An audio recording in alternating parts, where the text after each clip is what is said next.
मित्रों नमस्कार। अपने बीच भारतीय जनता पार्टी के वरिष्ठ नेता केंद्रीय मंत्री माननीय अर्जुन राम मेघवाल जी आपको संबोधित करेंगे। आपको संबोधित करेंगे भारतीय जनता पार्टी की माननीय राष्ट्रीय मंत्री डॉक्टर अलका गुर्जर जी। मेरा विनम्र निवेदन है माननीय मेघवाल जी से कि आपको संबोधित करें। धन्यवाद संजय जी, मेरे साथ अलका जी और सभी मित्रों। देखिए, आज मैं आपके बीच उपस्थित हुआ हूं। वैसे तो प्रतिदिन राजस्थान में ऐसी घटनाएं घट रही है जो इतनी मार्मिक होती है कि जो भी सुनता है वो ऐसा सोचता है कि इतना शांत प्रदेश राजस्थान में ये इस तरह के अपराध, कम उम्र की बच्चियों के साथ बलात्कार, गैंगरेप, एसिड डाल करके मार देना, कोई कार्रवाई नहीं होना। लेकिन आज जो एक घटना घटी है जोधपुर जिले के ओसियां में। ओसियां हमारा एक टाउन भी है और एक असेंबली सेगमेंट भी है। एक ही परिवार के 4 सदस्यों को जिंदा जला दिया, बॉडी के भी टुकड़े कर दिए। एक 6 महीने की बच्ची थी, आप कल्पना कर सकते हो। 2 महिलाएं उसमें और एक पुरुष। और वहां की एक कांग्रेस की मान्य विधायक वो कहती है, आपने उसका वीडियो सुना होगा, कि मेरे आगे पीछे पुलिस की गाड़ियां चलती है, मुझे सुरक्षा दी हुई है, मैं सुरक्षा के बीच में चलती हूं, फिर भी मेरे पे हमला हो जाता है। कांग्रेस की एमएलए जी, आपको वीडियो हम दिखा देंगे। मेरे पे हमला हो जाता है और किस तरह का दबाव है कि आईजी कार्रवाई नहीं करता। मैं नाम भी ले सकता हूं, दिव्या मदेरना जी ने ये कहा है आज वीडियो पे। उसी एरिया में एक ही परिवार के 4 सदस्यों को जिंदा जला दिया। ये कानून व्यवस्था जो बिगड़ी है उसकी हम एक आपको लंबी लिस्ट भी देंगे और दे सकते हैं।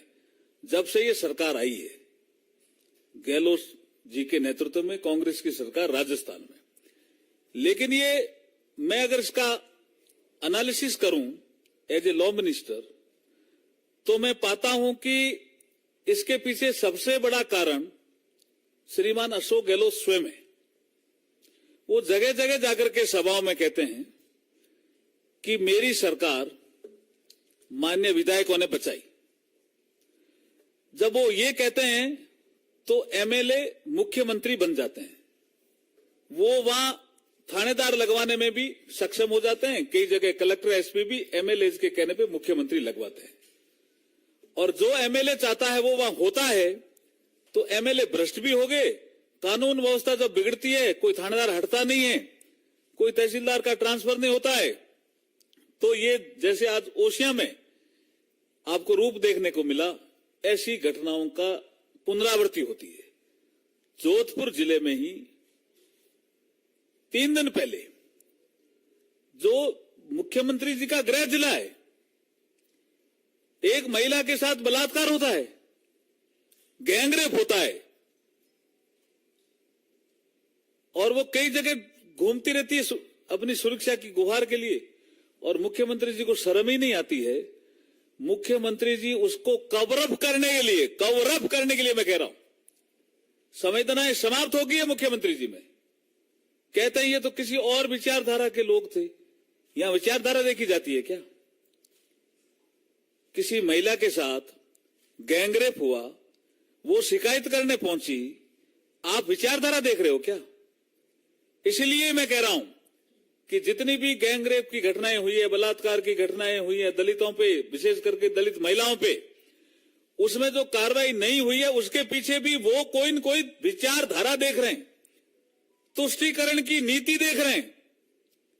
उनको लग रहा है मेरा वोट बैंक खिसक जाएगा, लेकिन अशोक गहलोत जी आपका वोट बैंक खिसक गया। ये मानिए आप, जिस तरह की घटनाएं महिलाओं के साथ, दलित महिलाओं के साथ, दलितों के साथ, आदिवासी समाज के साथ हो रही है, उससे आपका वोट बैंक खिसक गया। और आप कार्रवाई इसलिए नहीं करते कि सामने आपको दूसरा ग्रुप नजर आता है। तुष्टीकरण की नीति के कारण आपको लगता है कि मैं कार्रवाई करूंगा तो मेरा वो वोट बैंक जो पक्का है वो खिसक जाएगा। आपका वोट बैंक पक्का नहीं है। राजस्थान को आपने अशांत कर दिया, बदनाम कर दिया और शर्मसार कर दिया। आप झूठ बोल करके तो शासन में आए थे, लेकिन इतने अपराध, ये एक रिकॉर्ड है। तो जैसे मैं बीकानेर से आता हूं, आपने कई दिन पहले देखा होता, ज्यादा टाइम नहीं हुआ, महीना ही नहीं हुआ होगा, विद इन 1 मंथ, कि एक दलित लड़की वो कोचिंग के लिए जाती है, पुलिस के लोग उसमें सम्मिलित होते हैं, अपहरण में भी, बलात्कार में भी और मारने में भी। आप देखिए, आंदोलन करते हैं भारतीय जनता पार्टी के कार्यकर्ता, वहां जनता जुड़ जाती है। पूरा खाजूवाला आपका जो ग्राम पंचायत है, उस मंडी है, वो पूरी जुड़ जाती है, बंद हो जाती है मंडी, तब जाकर के कार्रवाई करते हैं। अभी आप देखिए एक घटना जो करौली में घटी है, किस तरह की घटनाएं घटती है, ये कुछ नहीं कर पाते हैं। एक आपने करौली की घटना के बारे में सुना होगा, एक धरना भी चला और आप विशेष बताएंगे, किडनैपिंग होती है, नादोती है शायद, और उसके बाद एसिड छिड़का जाता है और कुएं में फेंक दिया जाता है।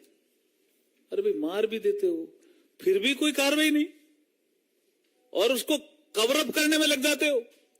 किसमें तो ये सम्मिलित थे, उसमें ये सम्मिलित थे, उसका, अब जैसे मैं खाजूवाली घटना का जिक्र कर रहा हूं तो उसके चरित्र पे आ जाते हैं। ये जो अशोक गहलोत जी की कार्रवाई करने की जो अभी जो फितरत बनी है, ये राजस्थान को शर्मसार कर रही है, ये राजस्थान को बदनाम कर रही है। राजस्थान जैसा शांत राज्य, गौरवशाली वहां इतिहास रहा, हमारी संसदीय प्रणाली भी बहुत मजबूत रही, सबको उन्होंने तार तार कर दिया। तो आज इसी विषय पे कुछ आगे का महिलाओं पे जो अत्याचार है उसको लेकर के हमारे अलका गुर्जर जी आपको कुछ संबोधन देगी। सभी को नमस्कार। आदरणीय अर्जुन मेघवाल जी, दीदी नीचे नीचे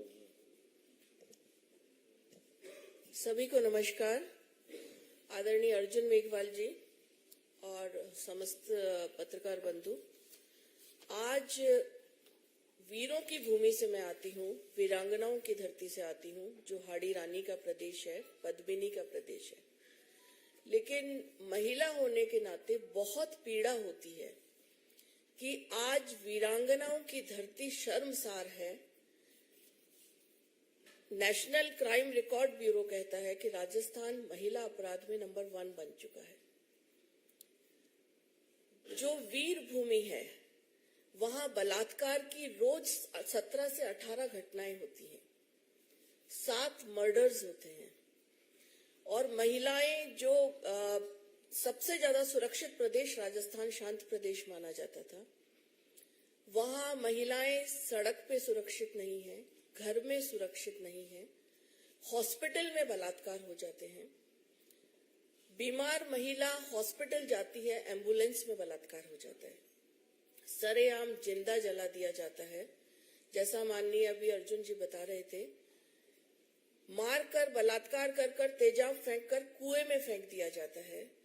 और सबसे ज्यादा शर्मनाक घटना ये होती है कि जब वो न्याय के लिए थाने में जाती है, कमिश्नरेट जाती है, वहां उसके साथ बलात्कार हो जाता है।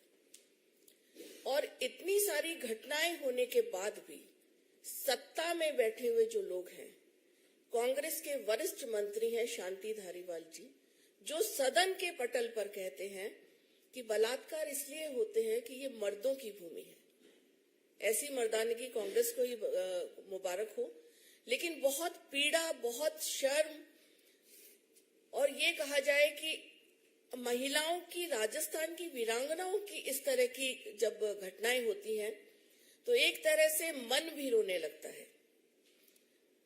आज आप देखिए, किस जिले की हम बात करें, डूंगरपुर में बच्ची के टुकड़े कर दिए जाते हैं, भरतपुर में महिला को सरेआम गोली मार दी जाती है, करौली में कुएं में डाल दिया जाता है, खाजूवाला में दलित बच्ची को सरेआम पुलिस उसके अंदर इन्वॉल्व होती है। और किसी भी जगह को आप देख लीजिए, और प्रशासन और शासन मूक दर्शक बनकर देखता रहता है, क्योंकि उन्हें इसमें भी राजनीति नजर आती है। पहली बार ऐसा होगा कि मंत्री के पुत्रों पर भी इस तरह के आरोप लगते हैं और कार्रवाई के नाम पर एक बिग जीरो होता है, क्योंकि शासन की मंशा ही नहीं है कुछ करने की। अलवर में एक मूक बधिर बालिका के साथ बलात्कार होता है। एक घटना मैं सिर्फ आपको बताना चाहती हूँ उदाहरण स्वरूप। बच्ची बहुत सिख परिवार से थी और बहुत निम्न स्तरीय जीवन जीने वाले लोग थे, रोज कमाने खाने वाले लोग थे, लेकिन वहां भी संवेदनहीनता की पराकाष्ठा ये है, इनकी राष्ट्रीय नेता प्रियंका जी, जो यूपी में कहते हैं लड़की हूं लड़ सकती हूं, बहुत फेमस डायलॉग है उनका, उनको बहुत शौक है राजस्थान में आकर पिकनिक मनाने का। वो रणथंभौर में आती है। उसी समय की ये घटना है अलवर की बच्ची का। हम एक शिष्टमंडल के रूप में उस परिवार की पीड़ा को लेकर प्रियंका जी से मिलने का प्रयास करते हैं। प्रशासन द्वारा कार्यवाही करना तो दूर, हमें अरेस्ट करवा दिया जाता है और प्रियंका जी को फुर्सत नहीं होती कि वो एक लाइन या एक शब्द भी उस पीड़ित बच्ची के बारे में बोले। प्रशासन को इस तरह से मैनेज किया जाता है कि प्रियंका जी चूंकि यहां पर हैं तो इस मुद्दे को ज्यादा नहीं उठाना है। महिला की अस्मत उनके लिए मुद्दे बन गए हैं, संवेदनहीनता की पराकाष्ठा वहां हो रही है। और आज बहुत पीड़ा के साथ मैं ये कहना चाहती हूँ कि हम बहुत शर्मसार होते हैं, हम बहुत शर्म से झुक जाता है कि जो हमारी ऐसी धरती, जो पद्मिनी की धरती है, वहां महिला अत्याचार में आज हम सबसे आगे बढ़ते जा रहे हैं। मैं अशोक गहलोत जी को आह्वान करना चाहूंगी कि राजस्थान की महिला अब आपको माफ नहीं करेगी। इन माताओं बहनों का श्राप ही है जो आपको अब इस चुनाव में भी पता लगेगा। और जिस तरह से ये अत्याचार की घटनाएं बढ़ती जा रही हैं, विशेषतः दलितों पर और महिलाओं पर, जनता उन्हें वास्तव में अब आईना दिखाने वाली है। धन्यवाद। क्वेश्चन होंगे ना? प्रश्न इससे संदर्भित ही प्रश्न। कानून व्यवस्था। अरुण जी मेघवाल जी, क्योंकि आप कानून मंत्री भी हैं और आप राजस्थान एडमिनिस्ट्रेशन में भी रहे हैं, तो अगर आपकी सरकार राजस्थान में आती है, सबसे पहले तो आप कैसे इंश्योर करेंगे कि ऐसी घटनाएं ना हो, और क्या इंश्योर करते हैं कि कोई घटना ऐसी ना हो? देखिए, हमारा काम करने का जो तरीका है वो डेवलपमेंट और गुड गवर्नेंस हमारी हाईएस्ट प्रायोरिटी है। कांग्रेस सरकार का काम करने का तरीका है तुष्टीकरण की राजनीति, वोट बैंक की राजनीति। फर्क समझना पड़ेगा। तो हम जहां जहां भी हैं वहां इस तरह की घटनाएं कम है। अभी जैसे अलका जी कह रही थी 17 बलात्कार रोज राजस्थान में, 7 मर्डर रोज राजस्थान में। तो ये इसलिए है ना कि वो तुष्टीकरण की राजनीति और वोट बैंक की राजनीति उनकी प्रायोरिटी, हमारी वो प्रायोरिटी नहीं। हमारा डेवलपमेंट और गुड गवर्नेंस प्रायोरिटी। आप देखिए भरतपुर में क्या हुआ, ये कैदी दोनों तरफ पुलिस और मार देते हैं। ये क्या इस तरह की घटनाएं होती हैं? और कोई प्रश्न? ठाकुर रविंद्र सिंह।